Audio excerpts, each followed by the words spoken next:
Hello friends, ഞാനിപ്പോൾ ചെറിയൊരു യാത്രയാണ്. 1.5 hours ഉള്ള ഒരു യാത്രയിലാണ്. അപ്പോൾ തറകുണ എന്ന് പറയുന്ന സ്ഥലത്തേക്ക് പോയാണ്. അപ്പോൾ ട്രെയിൻ വഴിയാണ് പോകുന്നത്.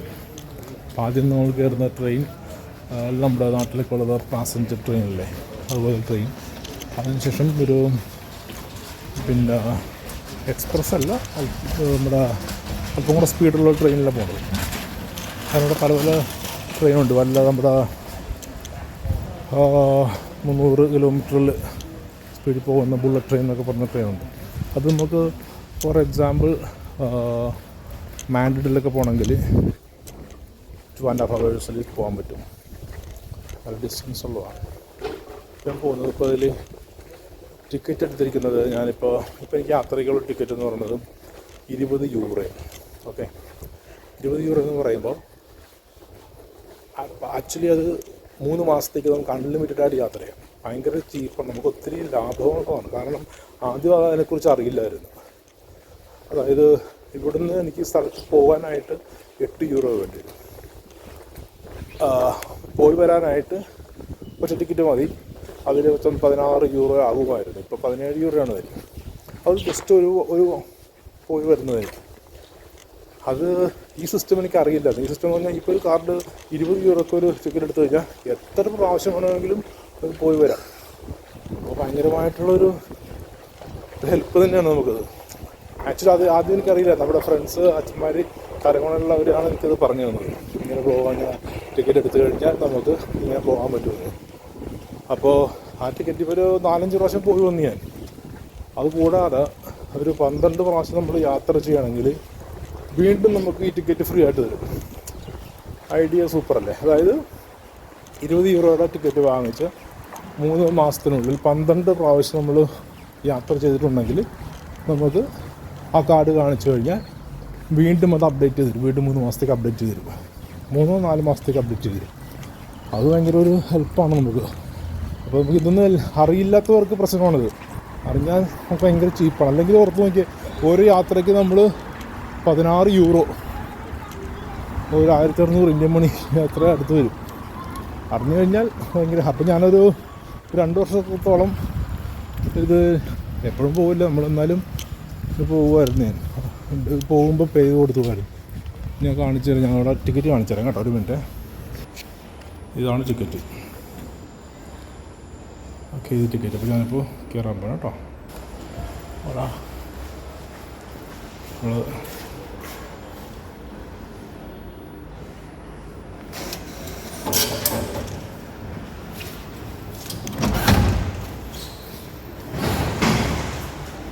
ബദലോണ സ്റ്റേഷനിൽ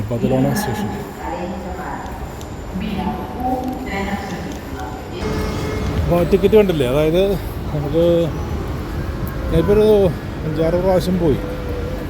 കാരണം ഒരു പ്രാവശ്യം പോയിട്ട് വരുമ്പോൾ എനിക്ക് ആ ചിലവാകുന്നത് 16-17 യൂറോ ഒരു യാത്രയിൽ.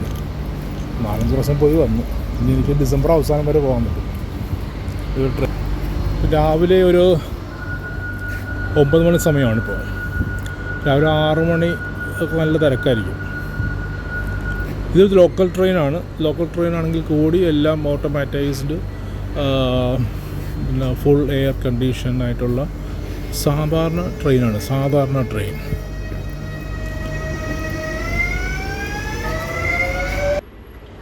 ഒരാൾ സൈക്കിളിൻ്റെ ഡേക്കനുണ്ട് ട്രെയിൻ കയറ്റാനായിട്ട്. ഫുൾ സൈക്കിൾ ഒടിച്ച് മടക്കി കൂട്ടിയാണ് അവിടെ. മടക്കിയെടുത്ത് ഇനി ട്രെയിനിലേക്ക് സുഖമായിട്ട് കയറ്റാം.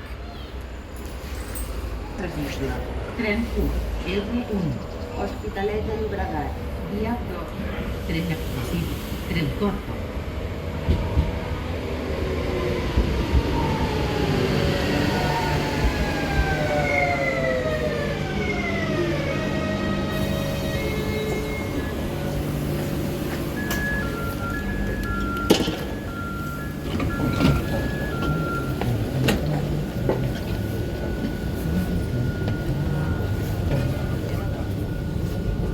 പിന്നെ ലോക്കൽ ട്രെയിനാണ്.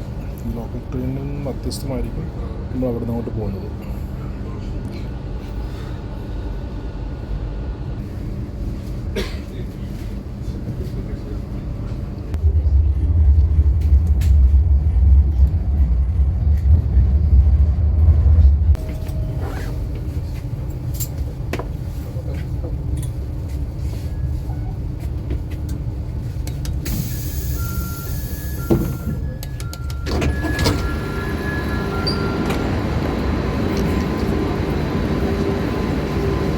കാണുന്നതൊക്കെ സൂപ്പർ ഫാസ്റ്റ് ട്രെയിനുകളാണ്, 300 കിലോമീറ്റർ പോകുന്ന ട്രെയിനുകളാണ് കാണുന്നത്.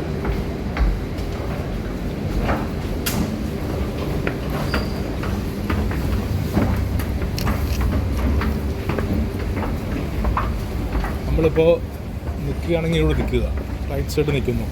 ഈ സൈഡ് ലെഫ്റ്റ് സൈഡിൽ നടന്നു പോകാനുള്ളവർക്കാണ് എപ്പോഴും. അപ്പോൾ അങ്ങനെ സ്പേസ് വിട്ടേക്കുക. യൂറോപ്പിൽ മിക്ക സ്ഥലങ്ങളിലുള്ളതാണ്, നമ്മൾ ശ്രദ്ധിക്കേണ്ട കാര്യമാണത്. നിൽക്കാനാണെങ്കിൽ റൈറ്റ് സൈഡിൽ നിൽക്കുക, ലെഫ്റ്റ് സൈഡ് ഇവിടെയൊക്കെ ഇട്ടേക്കുക. നമ്മൾ ബാർസലോണയിലെത്തി. ഓരോ പ്ലാറ്റ്ഫോമിൻ്റെ പേര് നമ്പർ, ഇപ്പോൾ നമ്മൾ എത്തിയ പ്ലാറ്റ്ഫോം 7-8 ആണ്. 7-8 പ്ലാറ്റ്ഫോമിലെത്തി. ഇനി നമ്മൾ അടുത്ത നമ്മുടെ പ്ലാറ്റ്ഫോം ഇനി 11-12 പ്ലാറ്റ്ഫോമിലേക്കാണ് പോകേണ്ടത്. ഇതാണ് ബാർസലോണ മെയിൻ ട്രെയിൻ സ്റ്റേഷനാണ് കാണുന്നത്. ഇവിടെ തന്നെ മെട്രോ ഉണ്ട്, സൂപ്പർ ഫാസ്റ്റ് ട്രെയിനൊക്കെ ഇവിടുന്ന് തന്നെ പോകുന്നത്.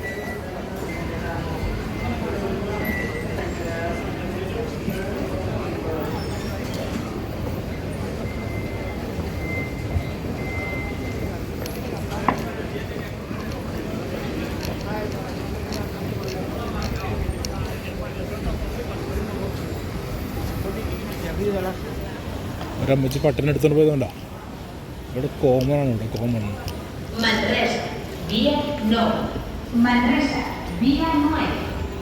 തരകോണയ്ക്കുള്ള ട്രെയിൻ ഇപ്പോൾ പ്ലാറ്റ്ഫോം നമ്പർ 12 വരുമെന്ന് അവർ അനൗൺസ് ചെയ്തു. ഇപ്പോൾ എത്തുന്നതായിരിക്കും. അപ്പോൾ അവിടെ നിന്ന് ബസ് സർവീസ് ഉണ്ടെന്ന് പറഞ്ഞു. അതിനെക്കുറിച്ച് എക്സ്പ്ലെയിൻ ചെയ്ത് തരാം.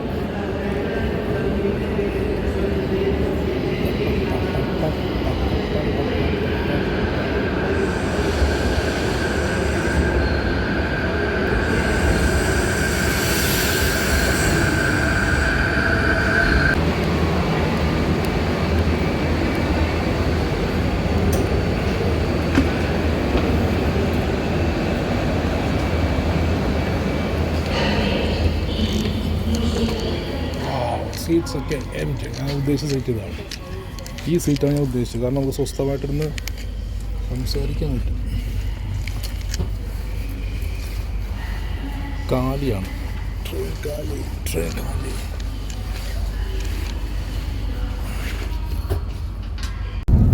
ഹലോ, നമ്മൾ അങ്ങനെ ട്രെയിനിൽ കയറി. അധികം തിരക്കൊന്നുമില്ല, ഭയങ്കര സ്വസ്ഥമായിട്ട് ഇരിക്കാൻ പറ്റിയൊരു ട്രെയിൻ. സംസാരിക്കാൻ പറ്റും. കാരണം വേറൊന്നുമല്ല, ട്രെയിനിലിരിക്കുമ്പോൾ ഞാൻ ശ്രദ്ധിച്ചുള്ള കാര്യങ്ങൾ എല്ലാവരും ഒന്നെങ്കിൽ ബുക്ക് വാങ്ങി, എല്ലാവരും ബുക്ക് മിക്കവരും മൊബൈലിൽ തന്നെ കളിയോ അങ്ങനെയൊന്നുമില്ല. മിക്കവരും ബുക്ക്, എല്ലാവരും അങ്ങനെ ഒരു ബുക്കുണ്ടാവും ബാഗിൽ, ബുക്കുമായിട്ട് അവരുകൊണ്ടിരിക്കും.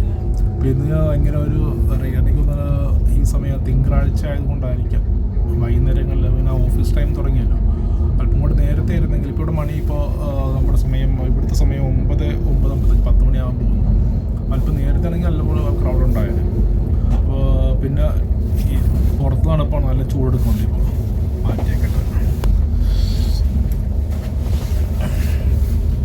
പിന്നെ ഇവിടുത്തെ എപ്പോഴും ശ്രദ്ധിക്കേണ്ട ഇത് ട്രാവലിംഗ് എല്ലാം നല്ല കംഫർട്ട് ട്രാവലിംഗ് ആണ്. നമുക്ക് എൻജോയ് ചെയ്ത് പോകാൻ പറ്റും. ഒരു ട്രെയിൻ പോയാൽ സമയം പോയാൽ തന്നെ അടുത്ത ട്രെയിൻ കിട്ടിയാൽ അധികം തിരക്കൊന്നും ഉണ്ടാവില്ല. പിന്നെ ഇപ്പോൾ സിറ്റിയിൽ തന്നെയാണ് ഇപ്പോൾ ട്രെയിൻ പോയിക്കൊണ്ടിരിക്കുന്നത്. ഭയങ്കര സൈലൻ്റാണ് കേട്ടോ, അധികം ആൾക്കാരൊന്നുമില്ല. എല്ലാം ഭയങ്കര ഇപ്പോൾ ടണലിലേക്ക് കൂടെ 2 ടണലുണ്ട്. പിന്നെ ബീച്ച് സൈഡിൽ കൂടെ പോകണം. മെഡിറ്ററേനിയൻ സീയുടെ അടുത്തുകൂടെയാണ് ഈ ട്രാക്ക് പോകുന്നത്. ഞാനിപ്പോൾ കേട്ടത് ഈ ട്രാക്ക് ഒരു ഇടയ്ക്ക് ഒരു സാൻ വിൻസെൻ്റ് എന്ന് പറയുന്ന സ്ഥലത്ത് ചെല്ലുമ്പോൾ അവർ ബ്ലോക്ക് ചെയ്യും. ട്രെയിൻ ട്രാക്ക് വർക്ക് നടന്നുകൊണ്ടിരിക്കുകയാണ്. അതുകൊണ്ട് ട്രെയിൻ അവിടെ കൊണ്ട് നിർത്തും. പിന്നെ തരകോണയ്ക്ക് ബസ്സിൽ പോകണം. അപ്പോൾ നമ്മുടെ നാട്ടിലാണെങ്കിൽ അല്ലെങ്കിൽ എനിക്ക് യൂറോപ്യൻ കൺട്രികളിലൊക്കെ പൊതുവെ അങ്ങനെ ആവാം. പക്ഷെ നമുക്കൊരു പുതിയ എക്സ്പീരിയൻസ് ആണ്. ട്രെയിൻ നമ്മൾ ടിക്കറ്റ് എടുത്തു കഴിഞ്ഞാൽ ഇടയ്ക്ക് വെച്ച് നമുക്ക് പോകാൻ പറ്റില്ലെങ്കിൽ അവിടെ നമ്മൾ ഇറങ്ങി ബസ് പിടിച്ച് പോകണം. ഇത് അവിടെ ഇറങ്ങാം സാൻ വിൻസെൻ്റ് സ്റ്റേഷനിൽ അവിടെ വരെയുള്ള ട്രെയിൻ അവിടെ സ്റ്റോപ്പിൽ അവിടുത്തെ എല്ലാ ട്രെയിനുള്ള എല്ലാ യാത്രക്കാർക്കും ബസ്സുണ്ട്. അവിടെ നല്ല സെറ്റപ്പായിട്ടുള്ള ഹൈടെക് ബസ് അവിടെ ഉണ്ട്. അപ്പോൾ ഈ തരകോണ വരെയുള്ള ഡിസ്റ്റൻസിൽ പോകണമെങ്കിൽ 5-6 ബസ്സുണ്ട്. അപ്പോൾ നമുക്ക് പോകേണ്ടത് തരകോണ റെയിൽവേ സ്റ്റേഷനിലേക്കാണെങ്കിൽ റെയിൽവേ സ്റ്റേഷനിലേക്ക് പോകാനുള്ള ബസ്സുണ്ട്. ഈ തരകോണയ്ക്ക് ഇടയ്ക്ക് 2-3 സ്ഥലങ്ങളുണ്ട്. അവിടെ പോകാനായിട്ടുണ്ടെങ്കിൽ അവിടെ പല ടച്ച് ചെയ്തിട്ട് പോകാനാണെങ്കിൽ പല സ്റ്റോപ്പിൽ പോകാനാണെങ്കിൽ അതിനുവേണ്ടി പ്രത്യേകം ട്രെയിനുണ്ട്, പ്രത്യേകം ബസ്സുണ്ട്. അപ്പോൾ അതിന് കൺവീനിയൻസ് ചിലവാണ്. അവർ തന്നെ അത് നമ്മൾ സ്വന്തം. അപ്പോൾ അതിന് പേയ്മെൻ്റ് ഒന്നും ഇല്ല. ഞാൻ ചോദിച്ചപ്പോൾ പറഞ്ഞ് അത് ഇതിൻ്റെ കൂടെ തന്നെയുള്ളതാണ്. സോറി. അതൊക്കെ ഒരു ഭയങ്കര ഒരു ബ്ലെസ്സിങ് തന്നെയാണ്, ഒരു പുതിയ എക്സ്പീരിയൻസ് തന്നെയാണ് അത്. നമുക്ക് അവിടെ ചെല്ലുമ്പോൾ ബസ് നമുക്ക് വേണ്ടി വെയിറ്റ് ചെയ്യണ്ടാകുമ്പോൾ ഒരു ലൈൻ നിൽക്കുക, എന്നിട്ട് ഇന്നടുത്ത് പോകാനുള്ള ആ ലൈനിൽ കയറുക. നമ്മൾ പറ്റുമെങ്കിൽ അവിടെ ഷൂട്ട് ചെയ്യാൻ പറ്റുമെങ്കിൽ ഞാൻ ഷൂട്ട് ചെയ്ത് എടുക്കാം. ഓക്കെ. ഇത് കുറച്ച് അഗ്രികൾച്ചറായിട്ടുള്ള കുറച്ച് പാടം, അതുപോലെ പാടമല്ല, നമ്മളിപ്പോൾ കണ്ടത് കുറച്ച് വെജിറ്റബിൾ കൃഷിയൊക്കെയാണ് കണ്ടത് അവിടെ. പെട്ടെന്ന് ക്യാമറ ആക്റ്റീവ്.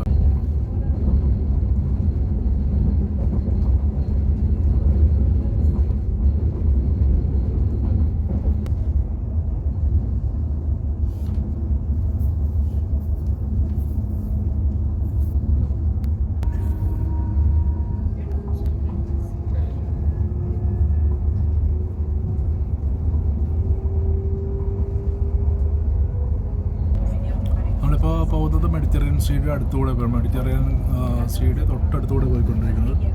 നല്ല വ്യൂ കിട്ടണേ കാണിച്ചു തരാം നമുക്ക്. മാത്രമല്ല ഇനി കുറേ ടണലിലേക്ക് കയറും. ഓക്കെ, കാണാൻ പറ്റും.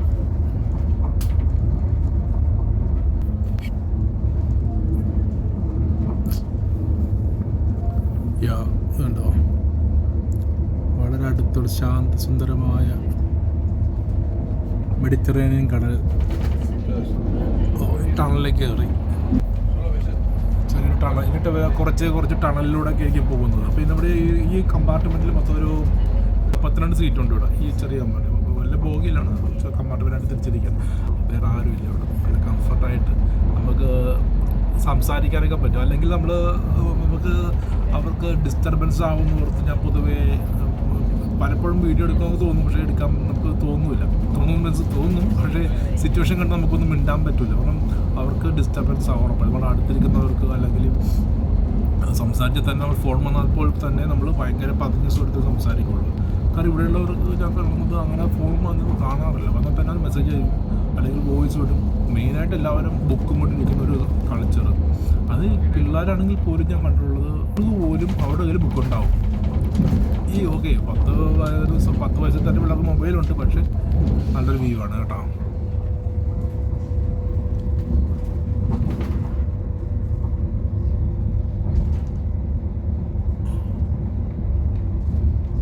പറഞ്ഞത് കുട്ടികൾക്ക് മൊബൈലുണ്ടെങ്കിൽ പോലും ആ മൊബൈലിൽ ഗെയിമായിട്ടൊന്നും അവനൊരിക്കലും വരും. അവർ ബുക്ക് വായിച്ചു. നമ്മൾ ആ ഒരു കൾച്ചർ, നല്ലൊരു കൾച്ചറാണത്. എനിക്കിപ്പോൾ അതൊരു കൾച്ചറാണ് നമ്മുടെ നാട്ടിൽ. നമുക്ക് ലൈബ്രറി സ്കൂളിലൊക്കെ നമ്മൾ ലൈബ്രറി അവർക്ക് ഉണ്ടെങ്കിൽ പോലും പേരിനൊരു വർഷത്തിൽ 2 പ്രാവശ്യമാണ് സ്കൂളിൽ ലൈബ്രറി കൊണ്ടുപോയിട്ടുള്ളൂ. അത് സീറ്റിൽ ചവിട്ടാൻ പാടില്ല, മൊബൈലിൽ ലൗഡ് സ്പീക്കറിൽ പാട്ട് കേൾക്കാൻ പാടില്ല. ഇത്ര ശതമാനം ഉണ്ടോ ആൽക്കഹോൾ കണ്ടന്റ്. വൈന കുടിക്കുകയാണെങ്കിൽ അത് പാടില്ല. സിഗരറ്റ് വലിക്കാൻ പാടില്ല. ഡസ്റ്റ്ബിൻ യൂസ് ചെയ്യുക. ഇതൊക്കെ ഇത് അതനുസരിച്ച് അതുപോലെ തന്നെ ഒരു പ്രാവർത്തികമാക്കുകയും ചെയ്യുമെന്നുള്ളതാണ്. ക്ലിയറായിട്ട് ആദ്യമായിട്ടാണ് ഇങ്ങനെ ഒരു യാത്ര ഭയങ്കര കംഫർട്ടായിട്ട് ആരുമില്ലാതിരിക്കുന്ന ഒരവസ്ഥ ആദ്യമായിട്ട് കിട്ടുന്നതുകൊണ്ടാണ് ഇങ്ങനെ തന്നെ ഫ്രീ ആയിട്ട് റിലാക്സ് ആയിട്ട് എടുക്കാൻ പറ്റിയത്. അല്ലെങ്കിൽ നമുക്ക് ഭയങ്കര ഒഫൻഡ് ചെയ്യാം, മറ്റൊരു വിചാരിക്കാം നമ്മൾ ശ്രദ്ധിക്കുന്നുണ്ട്, അവർക്ക് ഡിസ്റ്റർബൻസ് ആവും. അത് ഭയങ്കര ശ്രദ്ധിക്കേണ്ട കാര്യമാണ് യൂറോപ്പിലൊക്കെ വരുമ്പോൾ. പിന്നെ നമ്മൾ എസ്കലേറ്റർ കയറിയപ്പം ആ റൈറ്റ് സൈഡ് എല്ലാവരും നിൽക്കും. ലെഫ്റ്റ് സൈഡ് നമ്മുടെ റൈറ്റ് സൈഡ് എസ്കലേറ്റർ കയറുമ്പോഴും ഇറങ്ങുമ്പോഴും നമ്മുടെ റൈറ്റ് സൈഡിൽ നിൽക്കണം എന്നുള്ളത് നിൽക്കേണ്ടവർക്കുള്ളതാണ്. ലെഫ്റ്റ് സൈഡ് നിൽക്കരുത്. ഞാനൊക്കെ ആദ്യം അത് എനിക്ക് അറിയില്ലായിരുന്നു.